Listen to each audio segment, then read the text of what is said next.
Welcome to the Sam Acho Podcast, where we go first, we grow hope, we give space.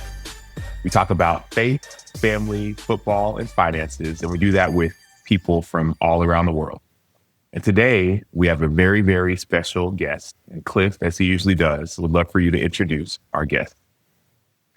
Sam, we have a legend on the show today, Mack Brown, who's been a head college football coach at Texas, North Carolina, Tulane, and App State is with us. He most recently coached at the University of North Carolina during the 2024 season. Coach Brown is known for leading the Tar Heels to their all-time record number of wins. Coach Brown is perhaps more well-known for his tenure in Austin, Texas, where he coached the Texas Longhorns from 1998 until 2013, winning a national championship in 2005. What makes this show so special today is that Coach Brown recruited and coached Sam Acho, our host. Sam went on to be an All-American defensive end in 2010 for the Longhorns, and then was an NFL draft pick to the Arizona Cardinals. So we have a reunion of sorts today on the show. Coach Brown, welcome. We're so glad that you're here. Thank you, Clif. You also didn't add that he won the Campbell Award as the smartest player in college football that year. So that's pretty cool, too. When you're an All-American, you win all these awards, you're an NFL player, but you are also the smartest player in college football. So I didn't talk to Sam about anything except football because he was too smart. I didn't want to get into any conversations with him outside of that because I knew I couldn't stay up. Oh, well, I could tell you, Coach, Sam was on time this morning. He was pumped up, ready to go, sitting up straight in his chair. The respect he has for you is just incredible. And I want to start the show off today by asking Sam, what is the impact that Coach Brown has had on you, not only as a football player, but also as a man? Yeah. Well, Coach, I'm going to speak to you directly. The impact that you've had on me, it cannot be put into words. Clif made the point and the observation that when you got on the call, I mean, we do these podcasts all the time, but you got on the call and all of a sudden, not only am I sitting up straight and trying to make sure I'm correct, but I'm making sure that I'm not only on time, but I'm early. I'm making sure you're getting everything you need. And I try to do this for everyone, but there's a different level of respect. And even as we were talking before we pressed record, the biggest correlation I can make for you, Coach Brown, is I remember getting a chance a few years back to meet President Bush and President Clinton at an event in Arizona. And I meet people from all around the world and, in sports and media and business. And I remember when President Clinton walked into the room, there was this aura about him. It was this feel of, man, this is like royalty is what it felt like. And not even going back to when we first met, Coach, but even on this podcast, as we're talking, I'm like, man, this is royalty. There's this aura about you. And I know that doesn't just happen overnight. It's just who you are. And so it's no wonder that you've won everywhere you've been, but it's not just on the field. Anyone who speaks about you or who knows that I know you or knows that I played for you, they say the same things about you. They say, man, he's a man of integrity. He's a man of character. He's a man of his word. And those are phrases that are rarely used for people in general, but also people of your stature. And so the impact that you've had on me, Coach Brown, is that you've shown me, you've modeled to me specifically what it means, not just to be a man, not just to be a leader, not just to be a husband, not just to be a father, but to be whole, to be a person of integrity. And so I just wanted to make sure that you heard that from me because, as I said, I'm trying to put it into words, but if anyone's watching the podcast, there's the, and I'm sitting a little bit different than I usually do, and I might be talking a little bit different than I usually do. I'm just honored, Coach, that you would say yes. Well, thank you, Sam. That's the reason you coach right there, is because if you can have a small influence on somebody's life, that's the reason you coach. That's it. And you can't do it without winning because you don't get to stay. but the winning is just a byproduct of what you can give to people. And, I had Sam did one of our games this year, Clif, last year. And Wow. I had about 15 pictures up on the wall in my office, and the two Acho brothers were in there. So not only have I had an influence on their lives, they've had a tremendous influence on my life, going back to their mom and dad as well. And it's just, you're so blessed as a coach because you get to meet so many families. And really and truly, you get to choose the ones that you think should join your family in coaching. And Sally and I were very, very careful of who we chose. And Sam would tell you, I sat in some offices and rooms and homes and said, you know what? I don't think I would come if I was you. And here's why. Because I thought it was very important that I had been recruiting for 47 years. That family had been in recruiting for 6 months. So I knew more about the process than they did. So I always tried to look at the Acho family and say, if I was them, where would I go and why? Because if I wouldn't come to Texas, then they're going to realize that at some point it's not going to work. So I always wanted guys that should be there, and they should be there for the right reasons. And that's because that's the reason it worked for so many years in my estimation. And people were always taken back when you'd be so honest with them and say, I'd always say, Sam, what are you looking for? And then he'd say, well, he was looking at Virginia. He was looking at USC. I said, you love your family. You need to stay close to home. And you need to, you're smart. You're going to make a great living in the state of Texas when you get through with all this stuff. Because that was his name, image, and likeness back then. We weren't giving money for name, image, and likeness, but you were getting credibility, meeting boosters, making your brand in your own state. And he did that in so many different ways. And now when Sam Acho walks down the streets in Austin, Texas, people know who he is. And if he'd been at Virginia or USC, it probably wouldn't be the same because he was going to move back to Dallas or Austin when he got through playing. So I think, Sam, more than anything else, that's what I've enjoyed so much is helping families make the right decision for them. And if it was the right decision for them to come, it was the right decision for us. But if it was the wrong decision for them to come, then it didn't work for us either. And so many coaches say, I got to get him. He's a 5-star.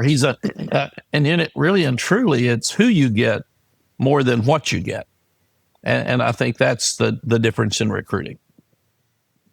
Coach, I did want to ask one question, and I know Clif had a lot of questions, but these are questions I've never been able to ask. Why did you recruit me and my family? Number one, you've got incredible integrity. And I love your dad. Your dad was direct. He knew what he wanted. He knew what he wanted for you guys. So many parents will sit there and say, oh, it's his decision. He's 17. It's not his decision. He's not ready to make decisions yet. The parents have to help make decisions. Your dad was going to help you make that decision because he loved you so much and he knew what was best for you. And he was going to let you feel like you had. That's it. But he was going to do it. And that was a big part of it. The other thing is that when you recruit, you've got to be smart enough to take a guy who's going to get better. You were a guy who was talented, but you didn't have all the tools yet. You were going to work really hard. You were going to stay out of trouble. You were going to eat right. You were going to gain more weight. You were going to get more strength. You were going to be a guy that would finish a lot better than you started. And you've got to be careful sometimes, especially when some of these high school programs are so well coached and their strength programs are so good that the big guy is a better player as a freshman than he's going to be when he gets to college. And he kind of outgrows himself. So you've got to get the guy with potential that you can develop. And I thought you were perfect in that area. Plus the other Coach things, Brown, I'm sorry, Clif, Sally and I went back and looked at everybody we'd recruited for 36 years. And we found that when there was a 3.0 or above, especially at a good school like yours, St. Mark's, that there was about a 99% chance of success. And we found that core GPA was one of the most important indicators for success. And then you would ask why? Well, it meant you were at home at night. It meant you were studying. It meant you cared about your grades and you were going to care about them when you got there. So that meant you weren't out using drugs, you weren't out drunk, or you couldn't have kept the grade point up. And the second thing we noticed is if it was a high SAT and a low GPA, then he's probably lazy because he's really smart and he can read, but he didn't study. But if it's a high GPA and a lower test score, it probably meant he just didn't do all the SAT testing when he was younger, and he didn't learn to read those tests because they're different.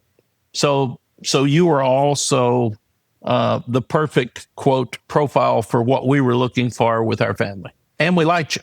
I also learned that if you don't like somebody, they're not going to like you. And if in that fourth quarter, I needed somebody who wanted to fight for me. I needed somebody who wanted to fight for himself.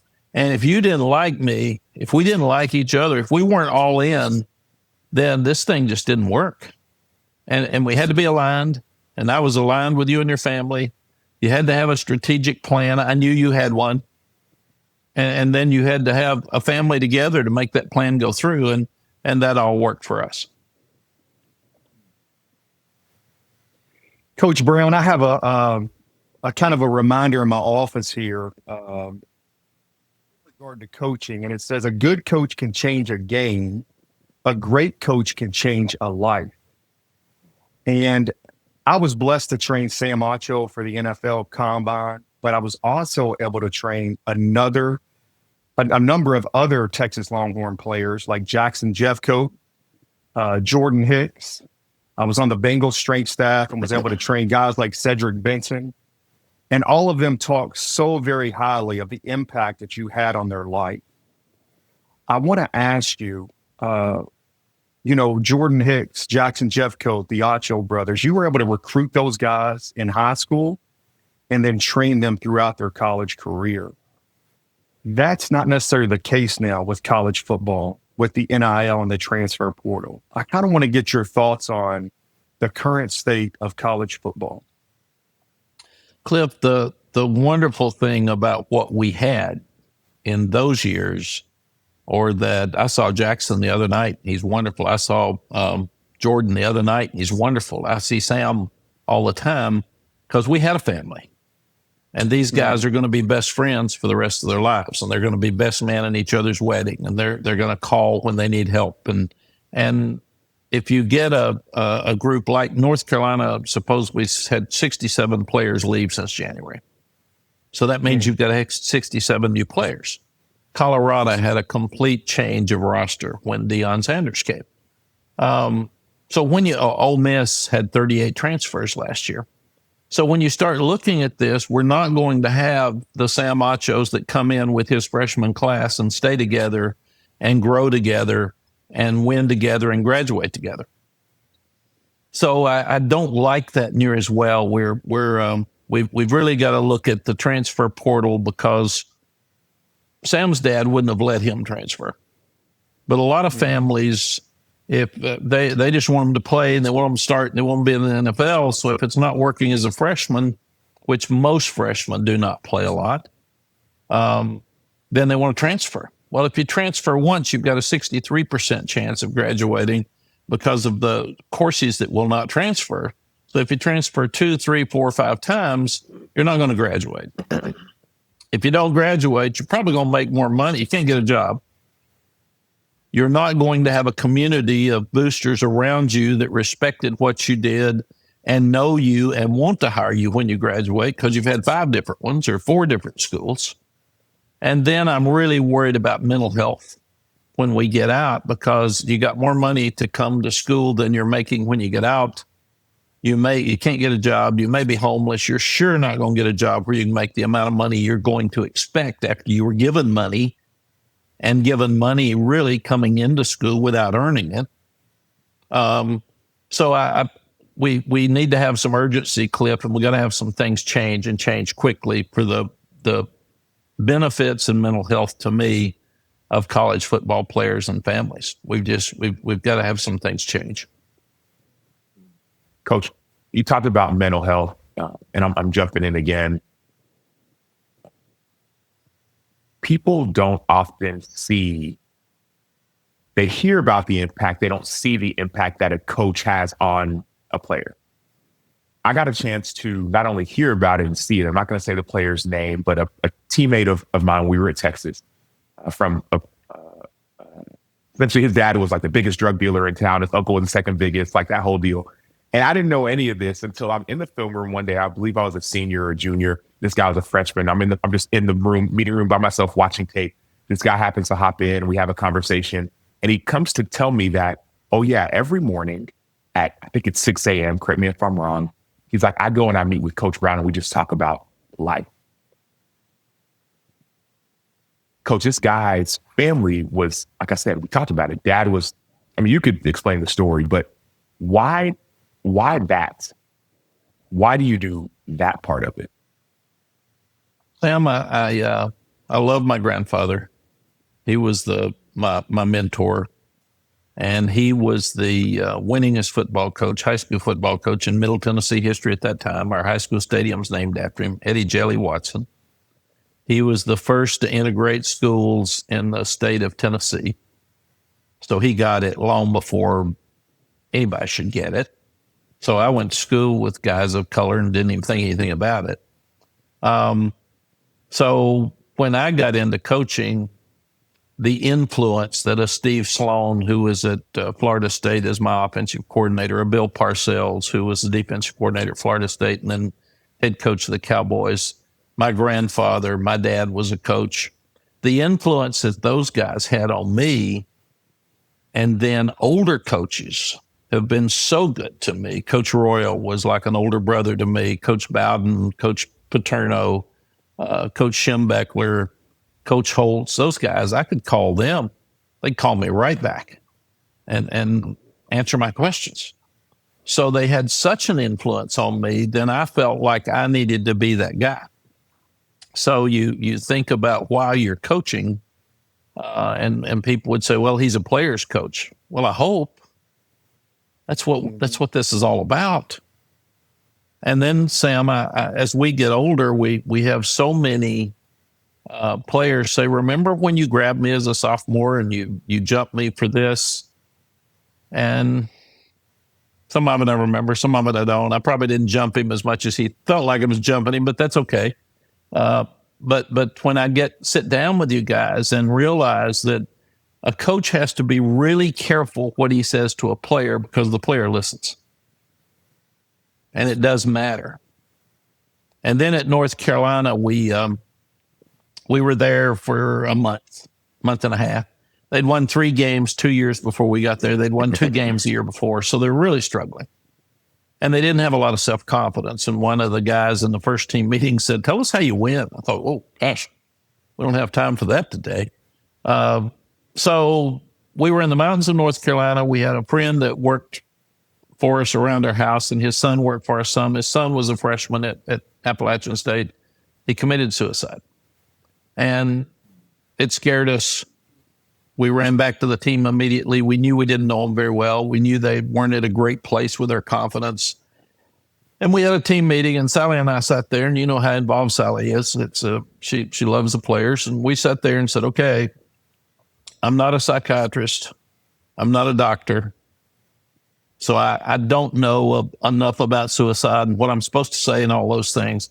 I do know that it really hurts your parents and it's selfish if you take your life. I do know it really hurts your friends and your teammates. So if anybody in here is struggling, man, let's just talk about it. It's not worth it. It'll be okay. We all go up and down and we get in some tough places and we need to work ourselves out. And I said, let's come on, man. Well, let's talk to a friend, talk to me, talk to a counselor, anybody, and it'll be private. So we go upstairs, and a young man named Jake Lawler, that the story was done by ESPN, so he doesn't mind me using his name. He came upstairs and sat there with Sally and I, and he said, I was on a bridge a couple of nights ago, and I was going to jump, and I need help. So he got help. Now he's a great screenwriter for Disney. He's doing so well. So you've got to be careful, Sam. You can not only help change lives, but you can help save lives as a coach. And I'm constantly preaching to coaches. When you walk by a young guy and he looks down or he doesn't look at you, he's screaming for help. So when you say something to a player, you better be really, really careful that not only do you mean it, but you can follow up with it. So one of the things we did at North Carolina better than Texas, because the setup wasn't that way, we ate lunch every day with our players at North Carolina. And Sally would go sit with one and I would sit with another group. And then if you were walking by and I'd say, Sam, how are you? And you said, I'm okay. Then I knew I better go sit down. Something was wrong. And I would say, okay, that's not your normal facial expression. Help me, man. What's wrong? And he'd usually say, I lost a friend last night. I had a friend get shot. I had a friend die in a car wreck. My mom's got cancer. And then you say, okay, let's get some help. Let's get mental health counseling today. There's nothing wrong with that. And we had Dwight Hollier, who was a great linebacker in the NFL that played for us at North Carolina, was our mental health counselor. So he would come and eat lunch. He'd be at every practice. So we wanted guys around just so we can help. And it's when I was growing up, you weren't supposed to talk to counselors. You were soft. You were weak. And now it's okay. If you need help, reach out and get help. But that's the thing, Sam and Clif, more than anything else, is that I graded myself on how the players did after they got out of school. We said it was a 40-year decision. It's not a 4. And we said, if we buy into this and you come to our school, then you're family. And then we're going to take care of you the best we can for the rest of our lives and the rest of your lives. And that's important. Now, some of you guys are getting old enough. It's a 50-year decision instead of 40. So I gotta keep it going here.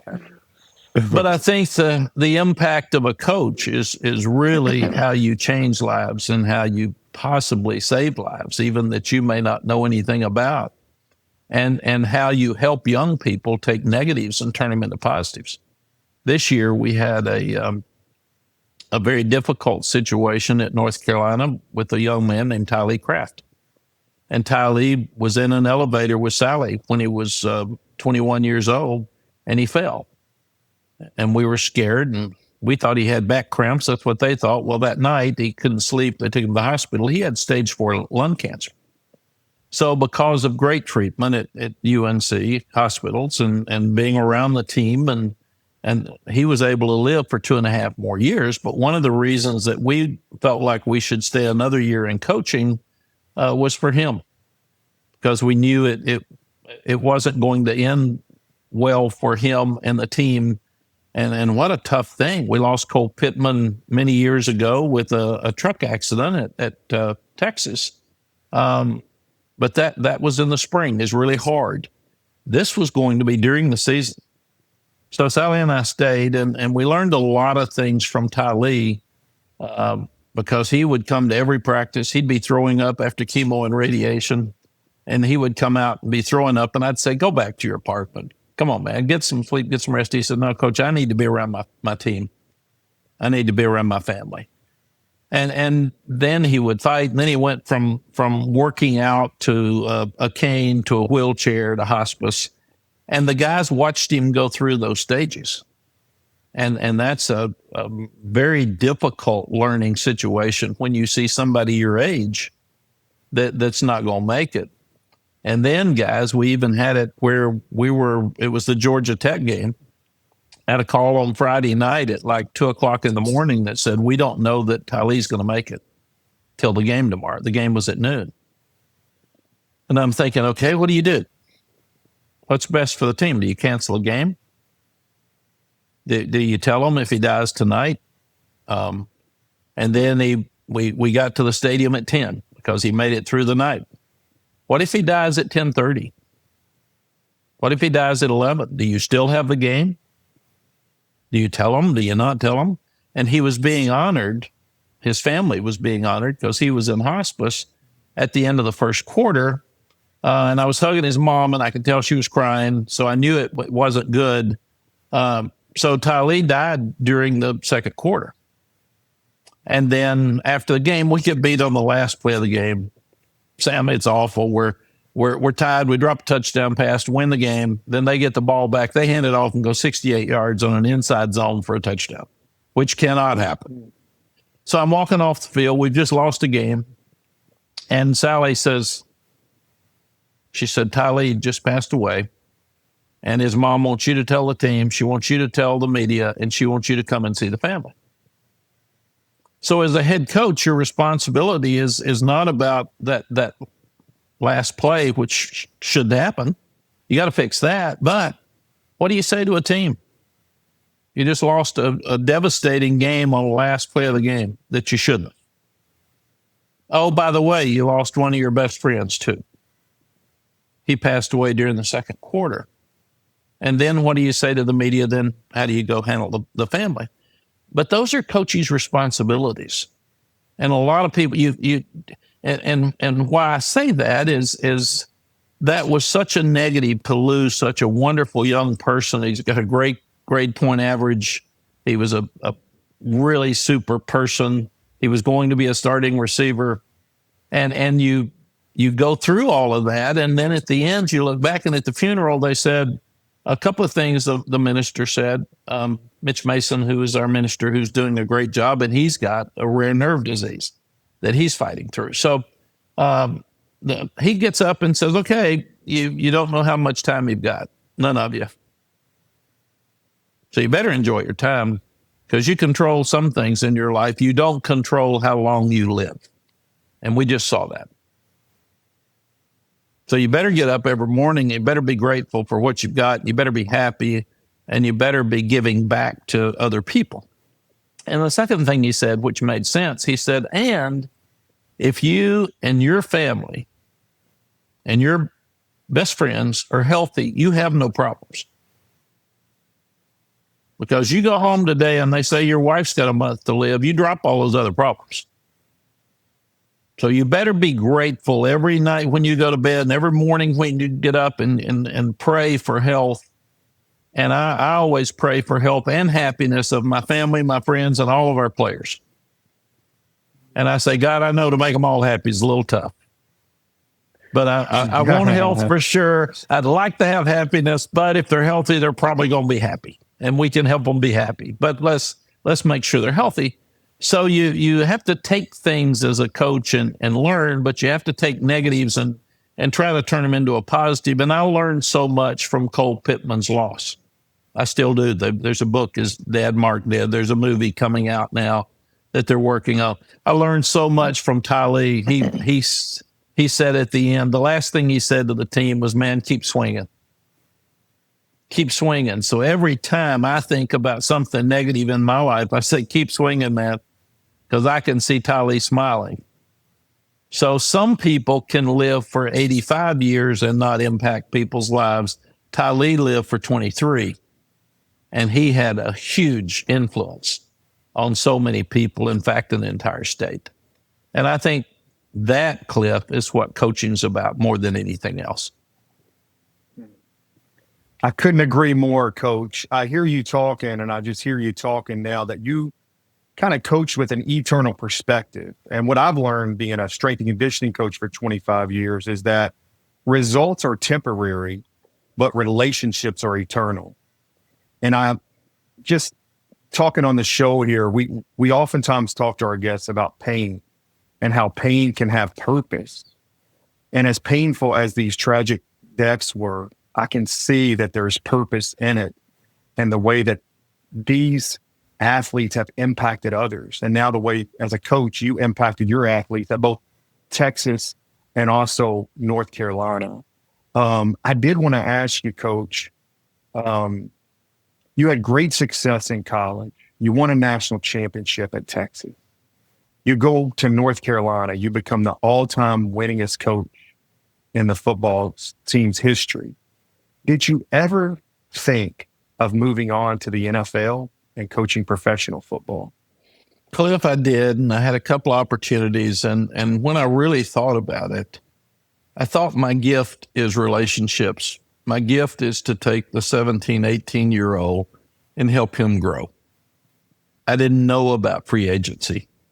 I didn't know about the NFL. I had Dan Hennings, a great friend of mine, and I coached with him at Florida State. He was the head coach of the Falcons and maybe the Chargers, and he was the head coach at Boston College. And he said once, don't coach in the pros because you can't afford to live in the same neighborhood with a quarterback.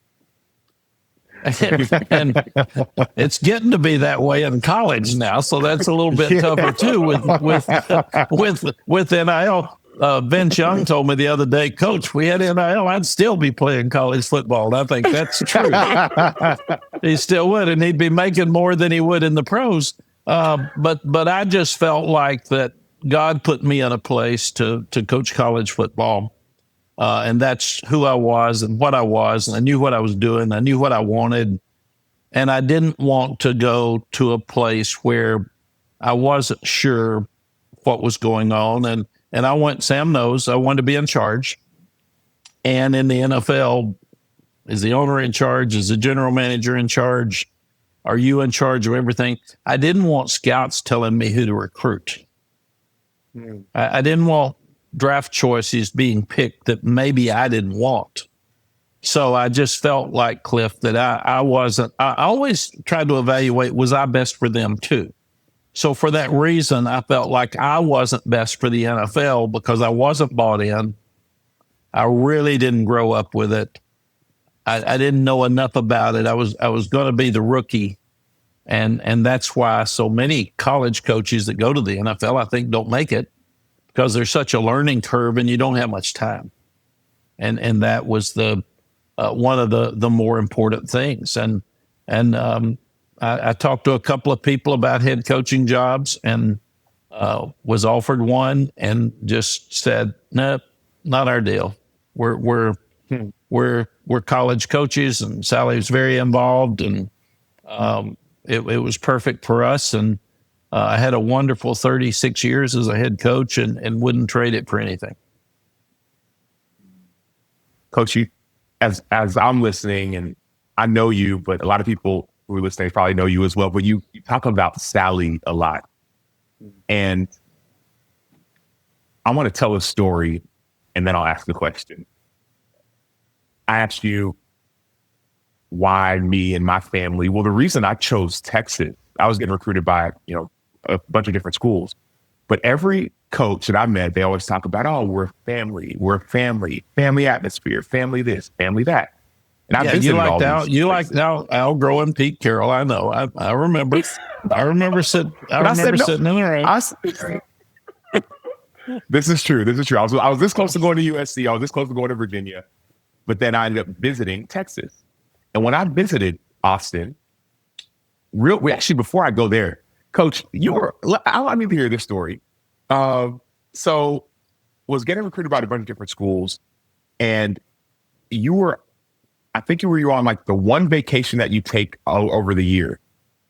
And mind you, I'm like, okay, where's Texas? And then finally, I think you ended your vacation early because some of the coaches were like, hey, Sam is thinking about going to these other places. But when I went to go and visit, not only was I met by people who know me and they know I'm Nigerian, right? So you had Brian Arakpo, a Nigerian player, Chris Obanida, who I saw a couple weeks ago, meet me and greet me. And then I walked into your office, and it was you. It was my mom, my dad, me, my brother, but it was you and it was your wife, Sally, sitting down in your office. Every other place I've been to, they talk about family, but none of them ever had their family with them. You asked why I committed to Texas? Because when you said something, you backed it up. You meant it. And so all that being said, my question is, what does Sally Brown mean to you? Sally's been everything to me and our program. And I was married 18 years, got a divorce. The girls, I met Sally a year and a half later, and the girls lived with us half time, and they were her girls then. She had two boys. They became my sons because we were the reverse Brady bunch. Sally was, she had a architectural design degree from Cal. She'd never seen a football game when we met. She had no interest. In fact, she said, I don't care about football. And then she realized when you lose, you do care about football because you're miserable. The players are miserable. She said, oh, I get it. We need to win. And that's a big part of this. But I always felt like that players' moms are really important to them. And that if you're going to have a family, there need to be ladies around. And all of the assistant coaches' wives needed to be involved. They need to be around. They need to be at practice. And that's why I also said that I don't want cussing at practice. I don't want screaming and demeaning players at practice because we got ladies there. And we got children. I want the children in the office because the coaches are gone so much. I still wanted them to be able to be a father and be able to have a family. So Sally decided, Sam, that she would come to every practice because she could see me and the players. She would eat lunch with me every day because that way I would have to get out of the office and we could sit and visit on things we needed to do. And then she did not care about athletics, but she started playing golf because I played golf. And she wanted to play with me. And I felt like that she has a great perspective away from football about people and life. So she would go sit, if you were struggling, I'd say, go find out what's wrong with Sam. Sam's got his head down. And she'd say, you sit down with a guy and he's eating, he'll spill his guts because he'll say anything. So Sally would come back with information. Or then she'd come in and say, well, this player doesn't have enough money for his insurance on his car. I said, he just bought a Range Rover. So don't talk to me about he don't have enough money. So Sally has been a vital part of our team, our family, our wins. And she was so passionate with Tylee through the whole, the entire sickness of 2.5 years, that family became a member of our family or vice versa. And it's really hard emotionally. The older you get, when you lose a game, you hate it more for the players because they're working so hard, and especially one that dropped a pass or fumbled the ball or missed the tackle. You hate it so much for them that it makes it more difficult to coach because you are emotionally invested in every player that you have. And the other thing I hated, Clif and Sam, is that when you've got 120 players and only 11 can play, everybody's working hard. And some have more talent than others, but some just aren't going to get to play. And I hated that for them. The other thing, I hated it if one of them got in trouble because it changed the course of his life. And he was young enough, he probably didn't realize that, but that would be on his record for the rest of his life. And the third thing is I got hurt a lot. I had 2 knee operations. So I hate it when a guy got hurt because I could see that just took him right out of a place to be and have success and have a chance to have his dream in his life, and it changed his dream. So those were things that were important to me. Coach Brown, I got to ask you, you've spent your entire life and you've coached, as you said, for 36 seasons. What does the next chapter look like for you? Next chapter for me is you don't retire, you rewire. And you reinvent yourself every year. So I love the game of football, the coaches that coach it, and the players that play it. So I'm going to stay involved in somehow. I'm not sure what. I'm probably going to do a podcast. Vince and I are talking about doing one about Texas football, past and present, which will be a little crazy, Sam. You know how my man is. He'll be out there. So I love Vince. And I'm speaking a lot. I'm traveling a lot. I'm getting in better shape. I'll be 74 in August. So I want to be around these grandkids. So I don't want to get out of shape where I can't play with them and be involved with them. So I'm having you have to reinvent yourself every year anyway, Cliff, and I'm having a lot of fun doing that. Trying to figure out, I'm not a person that can get up every day and not have a purpose.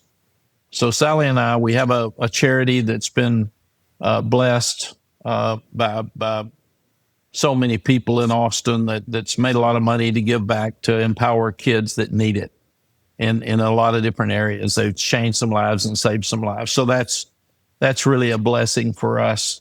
But I also want to give back to younger coaches like the older guys did to me. So I'm available when they need something or call me or text me and they need some help. I'm there for them. So I think there's a lot of fun things for me to do out there, and I've just got to figure out which ones I want to do. And I do understand this is the 20th anniversary of the national championship game, and all those guys have a podcast, a lunch, a dinner. So I've been doing a whole lot of that, and I'm not going to tell Sam no ever. So I'm not going to tell these guys no for sure. But there's so many other people that are asking me to speak. We've determined that I need to get 19 different ways, nice ways to say no, because I can't do it all. So I got to figure out some no's. Coach, I want to go back just to two quick things.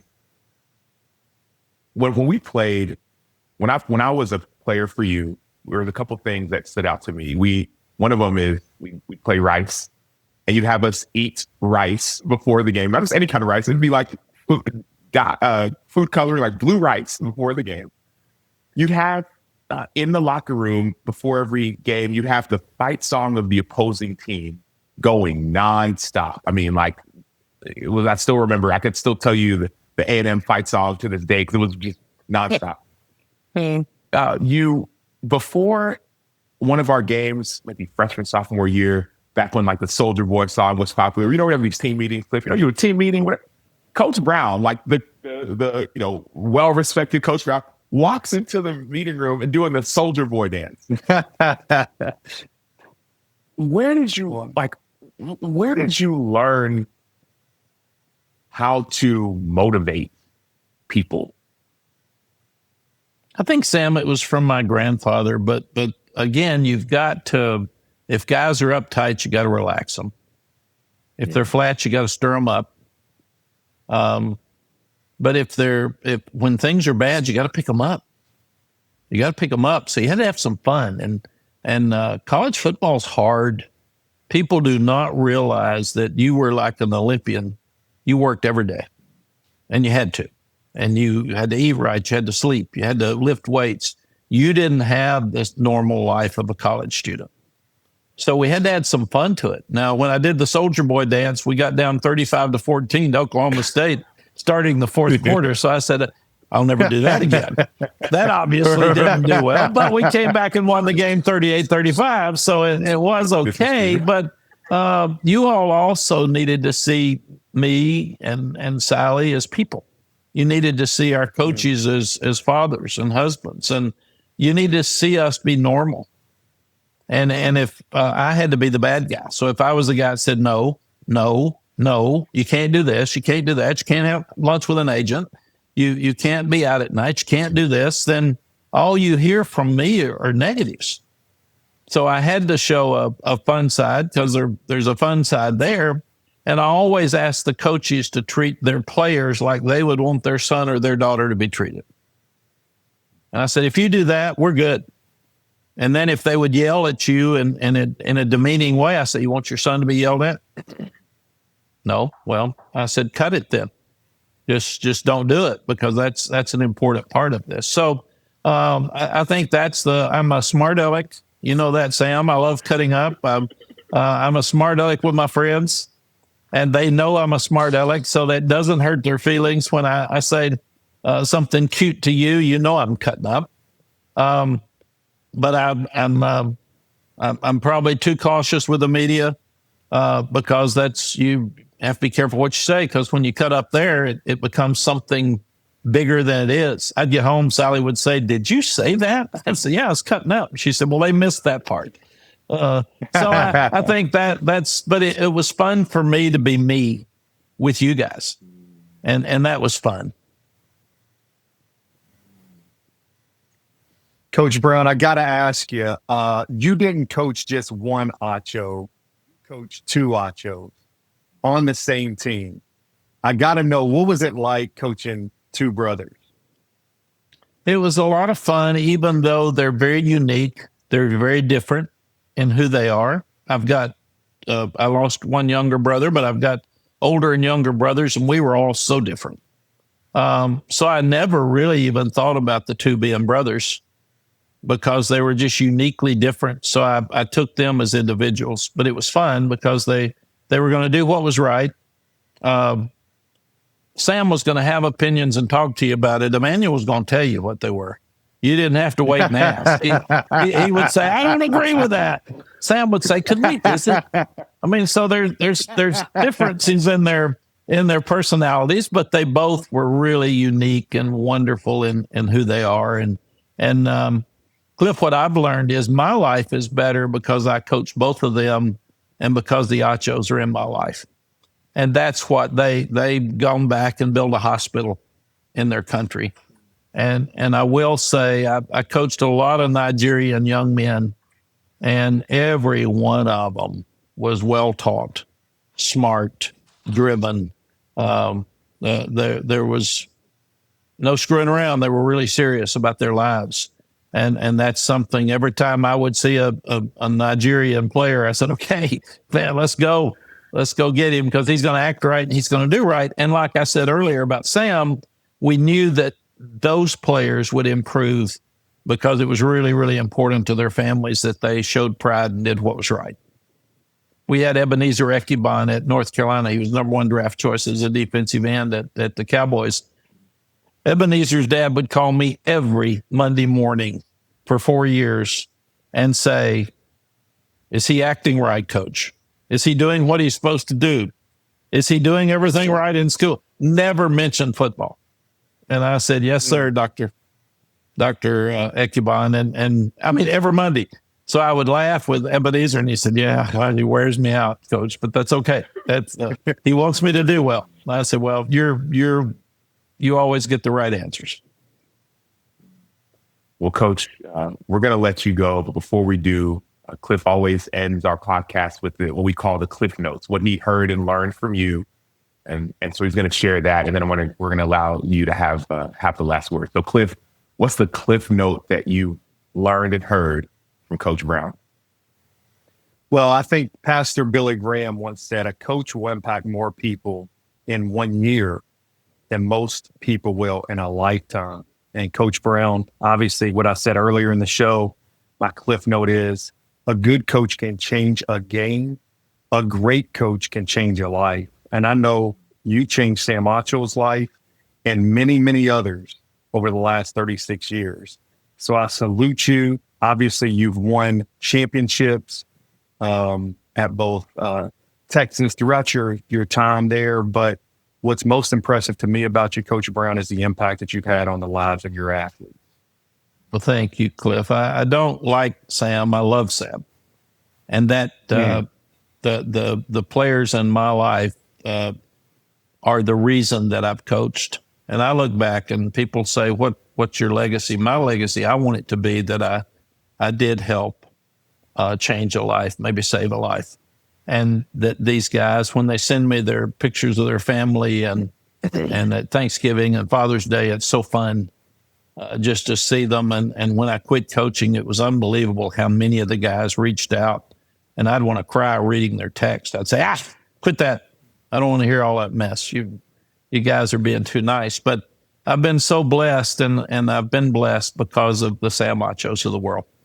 And when you can take that many guys in your life that matter, that is very, very unusual, and I can do that. Now, I'll close with this. Coach Royal got dementia.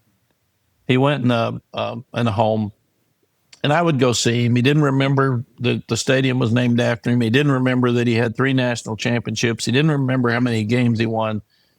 But when I was in there seeing him, he knew every ex-player's name that walked in that room. And that told me that a coach's life is not about trophies. It's not about money. You can't be buried with all those things. It's about relationships. And that's kind of what we started the show with. And that's what I thought about. So to me, the importance of my life is the relationship that I have with these guys. And that's it. That's what I've gotten out of coaching. And that's what I'll take to my grave with me. Well, Coach, the Bible talks about giving honor to whom honor is due. And I know I'm not the only one who's giving you honor everywhere you've been and everywhere you're going, at least on this earth and in the life to come. You will continue to get honor.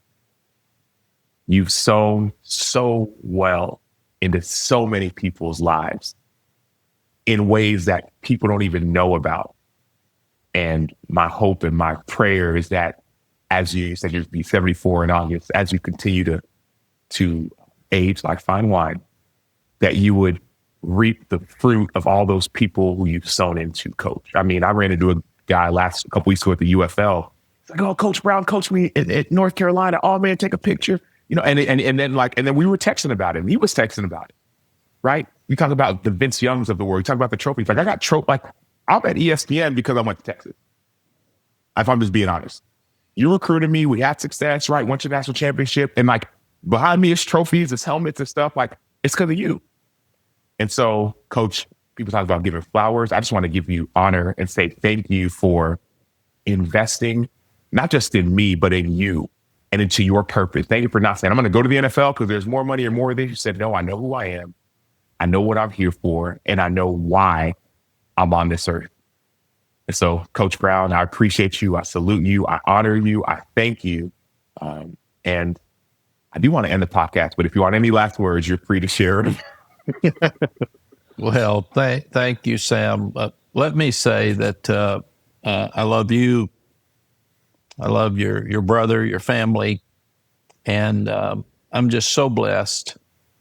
And you said you're at ESPN because of Texas and all those trophies behind you. Well, I'm in the Hall of Fame because of you and your brother and a lot of guys like you. So every time somebody introduces me as a Hall of Famer, I said, yeah, and all the players that played for me and all the coaches that coached with me, man, we're all in this thing together. And it's just been a wonderful run. And I'm so excited. And college football, let me close with this. College football is going to be okay.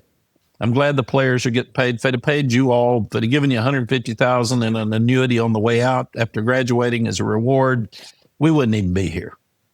But they waited way too long to take care of the players and the parents of the players. So now the consequences are we're in deep, and we're in trouble, and we're in chaos. But the game's still wonderful. The players that are playing it are still wonderful. They didn't ask for all this money. They didn't ask for it. Now, if it's out there, people are human. They're going to ask, and they're going to want money. But it'll all get settled down. We'll have a lot of smart people get in the room. They'll figure it out. But we need to keep having the influence in lives like we had at Texas across the country, and making sure that the Clifs and the Sam, you guys have influence on people's lives moving forward. And that's really, really important. And thank you guys for having me on. Thank you. Well, on behalf of Hall of Fame coach and my coach, Mack Brown, Clif Marshall, I'm Sam Acho. This is the Sam Acho Podcast. Go to samacho.com to find out not only about this episode, but also all the episodes moving forward. Thank y'all, and see you soon.